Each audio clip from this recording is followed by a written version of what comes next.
Espace TV, le 22h.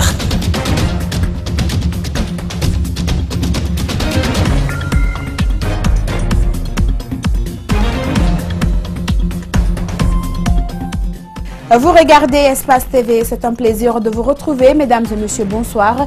Et tout de suite, les titres de cette édition d'information. Il avait promis tolérance zéro contre la corruption et il semble mettre cela en application.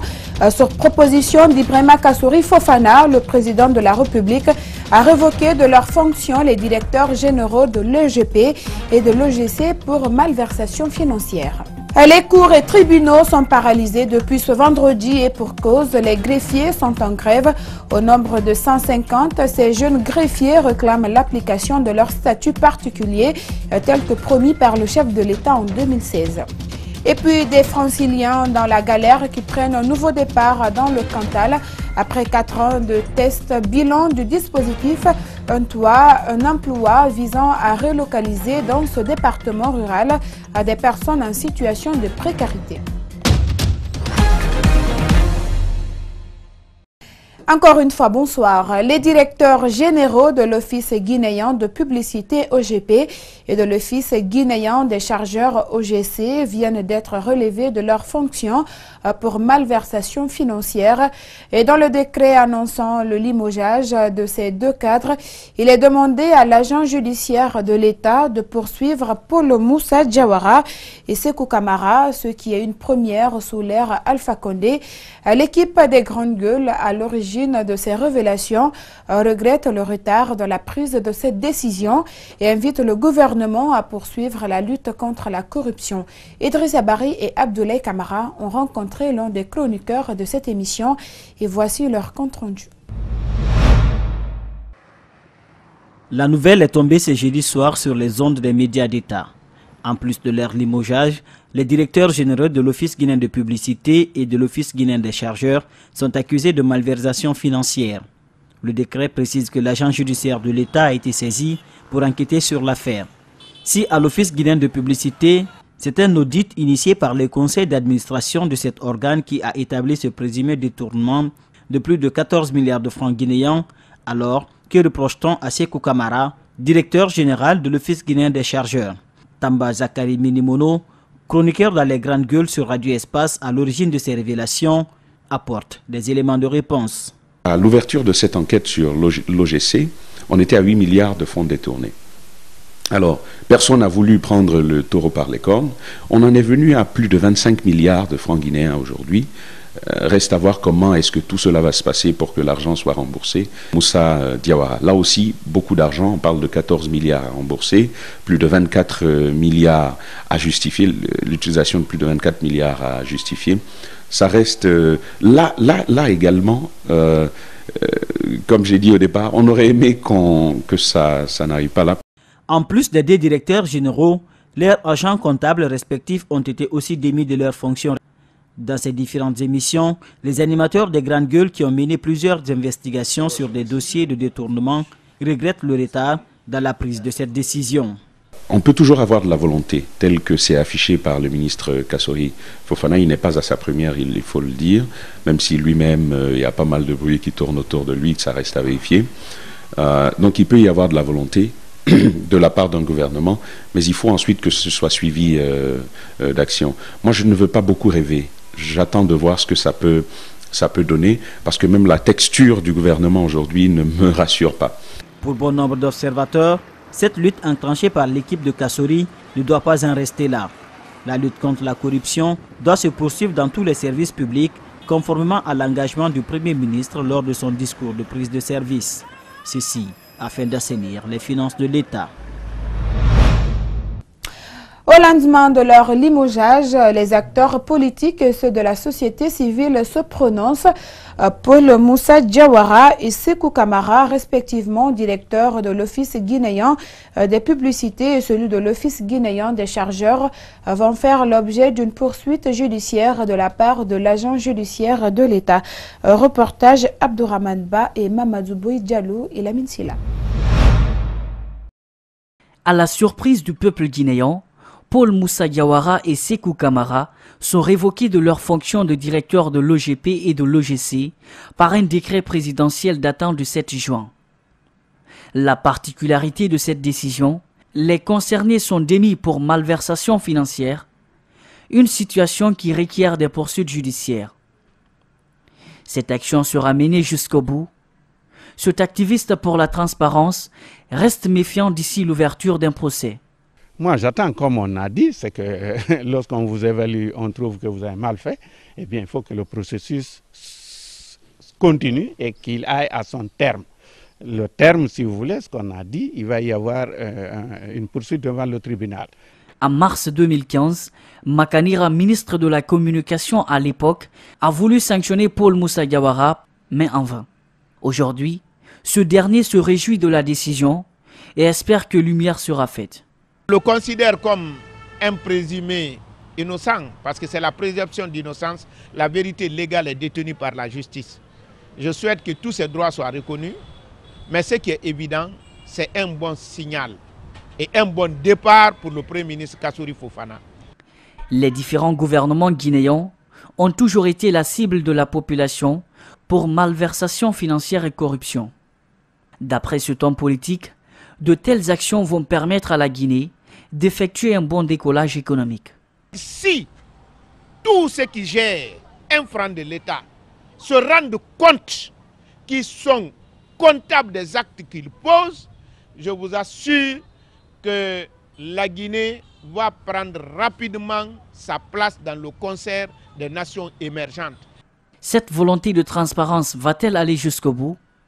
Sera-t-elle la première d'une vague de sanctions disciplinaires au sein de l'administration publique? L'avenir nous en dira plus. Justice, une nouvelle grève générale et illimitée dans tout le pays a été déclenchée ce vendredi 8 juin par l'Association des greffiers de Guinée. Ces greffiers mettent ainsi à exécution leurs menaces qu'ils prônent depuis quelques semaines. Au nombre de 150, ils réclament l'application du statut particulier des greffiers signé par le président de la République depuis le 3 août 2016. Mohamed Valek Touré et Kerno Sadouba sont allés au tribunal de Mafanko pour les rencontrer. Le collectif des greffiers n'est pas prêt à lever son mot d'ordre de grève. Il l'a fait savoir ce vendredi après un entretien. Il estime vivre une injustice dans le cadre de la rémunération du travail des fonctionnaires du ministère de la Justice. Le collectif a été reçu par le Premier ministre ce jeudi, en vain. Nous avons posé la condition d'avoir au moins un protocole d'accord signé par le ministre. Mais arrivé au département, le ministre n'a pas voulu faire le protocole.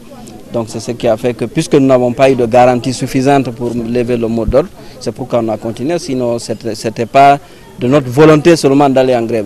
Mais il faut qu'on ait quelque chose qui garantit nos intérêts, puisque par le passé, il y a eu des promesses verbales qui n'ont jamais été tenues. Le collectif, dans sa requête, dénonce la non-mise en œuvre de leur statut et exige l'application totale avec effet rétroactif du statut particulier des greffiers. Nous avons le soutien aujourd'hui de tous les greffiers sur l'ensemble du territoire national. Certes, il y en a certains à cause de leur position qui ne nous accompagnent pas, mais ce n'est pas ce qui est important. Le plus important, c'est que la plupart des greffiers aujourd'hui soutiennent le monde, puisque quand même il s'agit d'un intérêt. Quand il y aura cet intérêt, ce n'est pas pour X ou Y, c'est pour tout le monde. La grève est loin d'être suspendue tant que les revendications ne sont pas satisfaites, affirme le porte-parole des greffiers.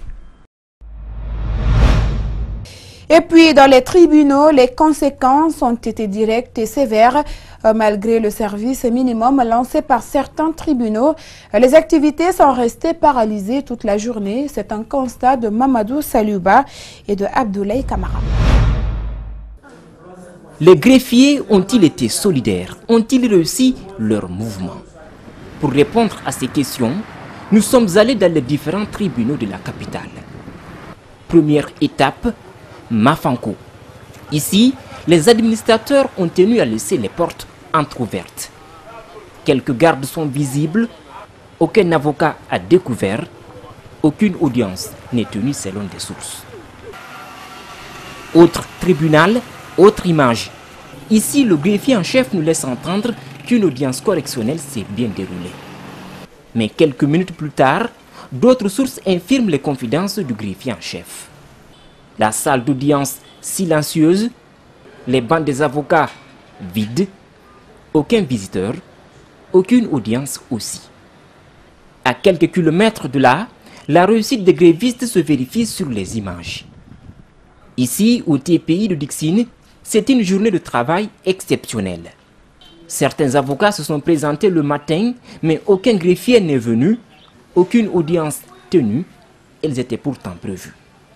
Une première victoire pour les greffiers, une journée particulière pour les avocats, une journée de plus pour les détenus qui doivent encore attendre dans leur cellule.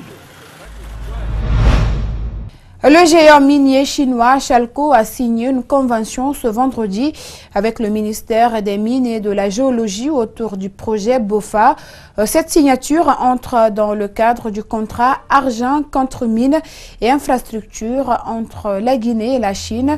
Les deux parties s'engagent à appuyer sur l'accélérateur pour que le gouvernement amorce un véritable décollage économique. Mamadou Sadio Baldé au Koroya Boukourma. Près de 700 millions de dollars seront investis, 3000 emplois attendus et les autorités estiment que la Guinée s'en sortira avec un énorme bénéfice au terme du projet. Leur engagement pour la transformation locale en alumine et leur intention pour le moyen et le long terme de pouvoir aller sur toute la chaîne de transformation est une excellente chose pour la Guinée. Cela va contribuer à l'industrialisation du pays. Plus les résultats de recherche seront probants, plus la société va élargir sa capacité de production et de transformation. Le bien-être des employés et de la préfecture seront priorisés par Chalco.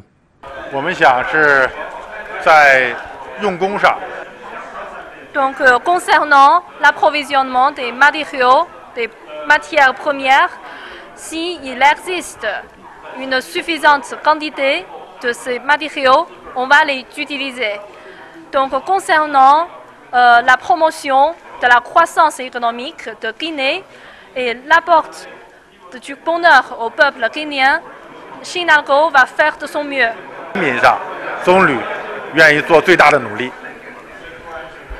Argent contre mines et infrastructures. La Chine a prêté 20 milliards de dollars à la Guinée. Le remboursement se fera à des conditions prédéfinies entre les deux parties.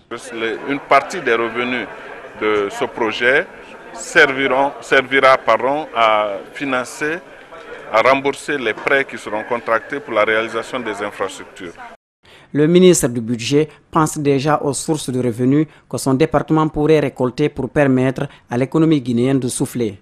Et qui par de croissance par la collecte des impôts. Et ça signifie que ça va augmenter encore les sources de revenus pour l'État, qui nous permettra à coup sûr de réaliser tous les objectifs contenus dans le plan de développement économique et social qu'on appelle PNDS.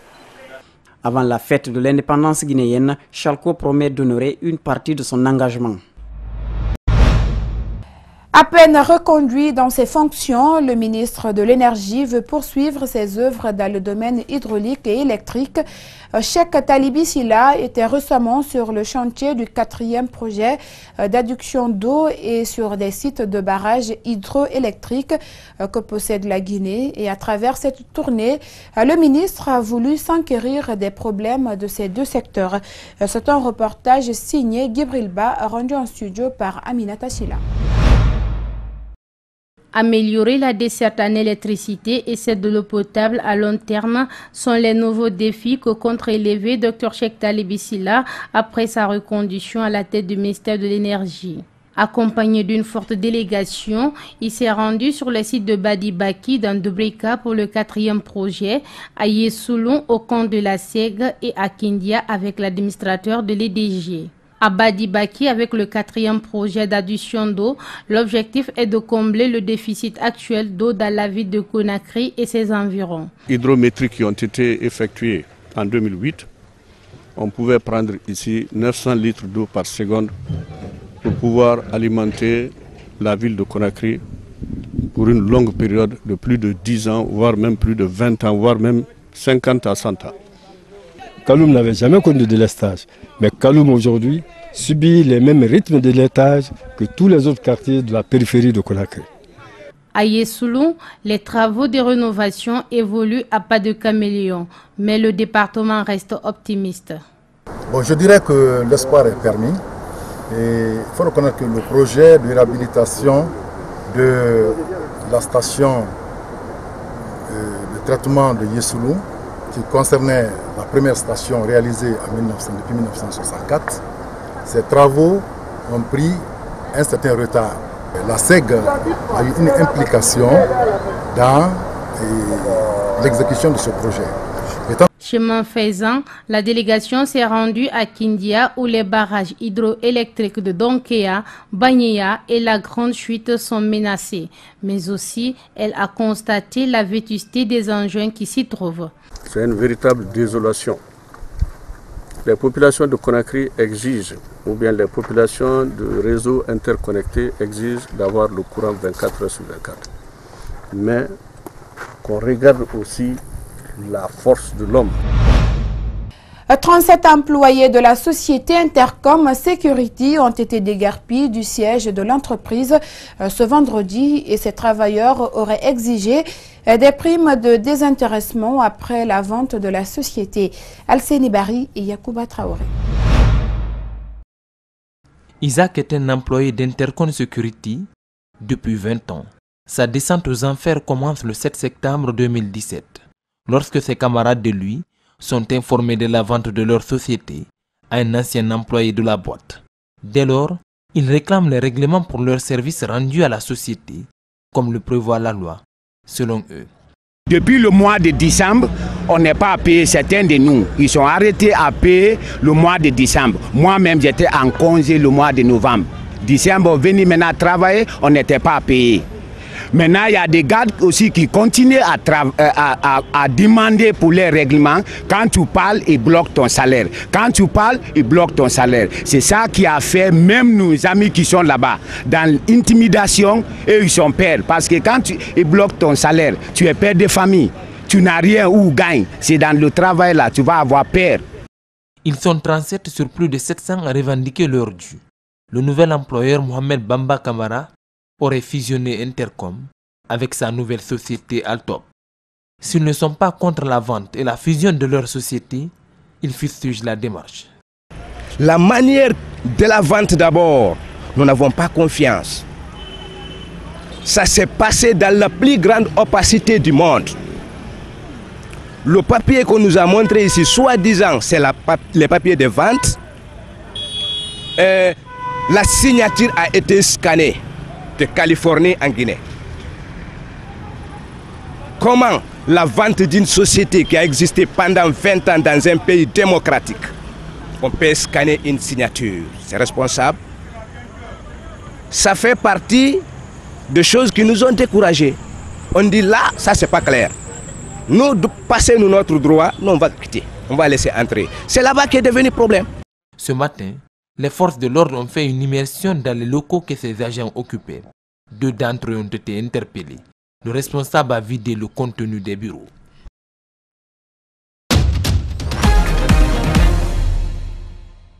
Quitter Paris pour Aurillac afin de fuir précarité et exclusion des franciliens dans la galère qui prennent un nouveau départ dans le Cantal. Après 4 ans de tests, bilan de dispositifs en toit, en emploi visant à relocaliser dans ce département rural des personnes en situation de précarité. Et suivez. Maçons, jardiniers, déménageurs, des boulots aussi n'en a eu beaucoup.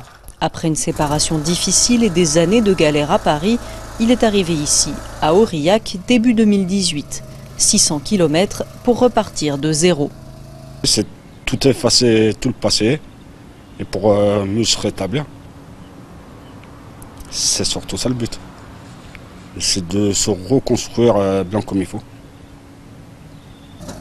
Cette opportunité, c'est le dispositif Un Toit, un Emploi qui la lui a offerte. Un partenariat unique entre associations et bailleurs sociaux. Le but, aider des personnes en situation de précarité en région parisienne à trouver travail et logement dans le Cantal. De nouveaux arrivants souvent égratignés par la vie. Ancienne femme battue, Tamani n'a pas hésité une seconde à venir ici avec son fils de 4 ans. C'est l'environnement, c'est la ville, c'est les gens, Ouais, tout. Il y a tout ce qu'il faut, le plus important, il y en a, les magasins, les écoles, les centres de loisirs, pour le sport et tout. Et en plus, les gens sont bien. C'est calme, surtout ça. Il n'y a pas de problème. L'initiative solidaire bénéficie aussi au territoire d'accueil. Le Cantal, département avec le taux de chômage le plus bas du pays, et Aurillac, une ville qui perd 250 habitants en 2017. C'est une population vieillissante, donc il faut aujourd'hui trouver des moyens et des ressources pour pallier à toutes ces problématiques et voilà, et pouvoir faire venir du monde et installer des gens sur le territoire et combler tous ces emplois qui aujourd'hui ne trouvent pas preneur. Sur 68 bénéficiaires, seuls 3 sont retournés à Paris. Quant à ceux qui ont choisi de rester, leur message est clair. Mon but, c'est vraiment, c'est pour l'avenir ici à Aurillac.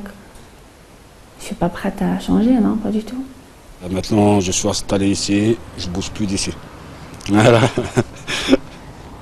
Reste à trouver de nouveaux financements pour pérenniser le dispositif qui fait des émules.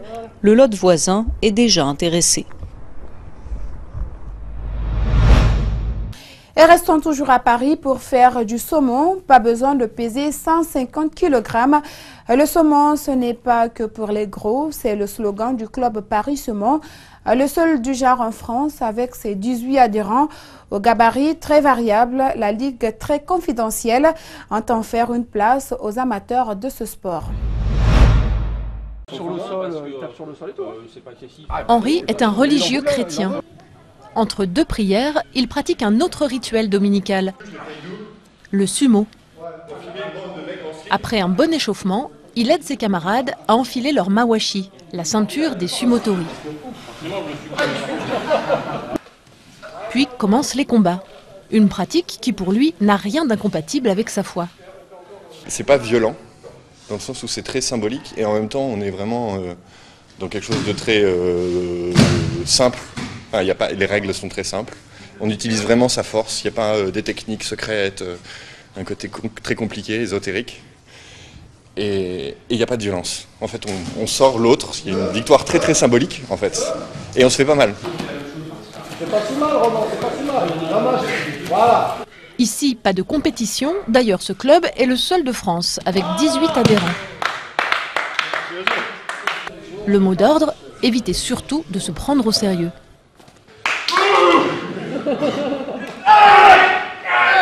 La philosophie, c'est de se rentrer dedans. Je veux dire, c'est tout lâcher. C'est ça, c'est pas plus compliqué ça. Meilleur à 17 ans, et c'est en lisant un manga qu'il s'est pris de passion pour cette discipline. J'aime beaucoup les sports de contact, je fais du rugby et de la boxe, mais le sumo, ce que j'aime beaucoup, c'est des combats très courts, mais très intenses. Du coup, il n'y a pas de... Si j'ai pas eu de chance, c'est vraiment un truc de force, et c'est ce genre de sport que j'aime. De la force, mais avant tout de l'équilibre, selon Antoine, l'entraîneur, qui enseigne aussi le judo. C'est pas pousser, c'est descendre. Donc descendre en soulevant. Et quand vous arrivez à descendre sous l'autre et avoir votre mawashi sous l'adversaire, alors là vous pouvez commencer à avancer un peu. Un peu. Si vous avancez trop vite, ça va retourner dans l'autre sens. Au club Paris Sumo, pas besoin de peser 150 kg. Le régime de base, décomplexé. Non, je mange comme d'habitude, c'est juste que j'ai moins de scrupules à prendre des tartines beurrées, je peux dire que c'est pour le sport. L'entraînement se termine toujours au restaurant, japonais bien sûr, et sans compter les calories. À Madagascar, une grand-mère devenue ingénieure solaire en mars 2016 grâce à un partenariat entre les ONG et Barefoot, collège ONG indienne. 4 femmes du village isolé dans l'ouest de la grande île sont parties en Inde pour devenir techniciennes solaires. De retour dans leur village, après 6 mois de formation, elles sont aujourd'hui capables d'installer, réparer et s'occuper de la maintenance des panneaux photovoltaïques. Une énergie qui permet également de lutter contre l'insécurité. Jusqu'à fin 2017, ce village de pêcheurs isolé à l'ouest de Madagascar n'avait pas accès à l'électricité. Yolande et ses petits-enfants s'éclairaient à la lampe à pétrole. D'abord, ça ne faisait pas assez de lumière, on ne pouvait pas travailler correctement. Et puis la fumée nous rendait malades. Les enfants n'arrêtaient pas de tousser et ils avaient les narines noircies.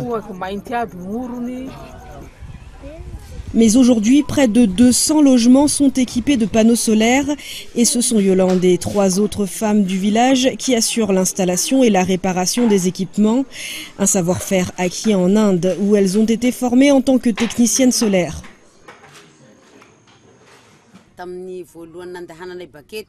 Quand on est parti, j'avais un peu peur parce qu'on ne connaissait pas ce pays. Ce qui m'a surtout impressionné, ce sont les lumières. Ah, c'était éblouissant de voir toutes ces lumières en Inde. On avait de la lumière tout le temps, non-stop. Le ventilateur marchait à longueur de journée. Pareil pour l'électricité. Il n'y avait pas de coupure de courant. Le programme a changé la vie des villageois qui continuent désormais à étudier, travailler ou cuisiner le soir venu. L'énergie solaire permet aussi de lutter contre l'insécurité.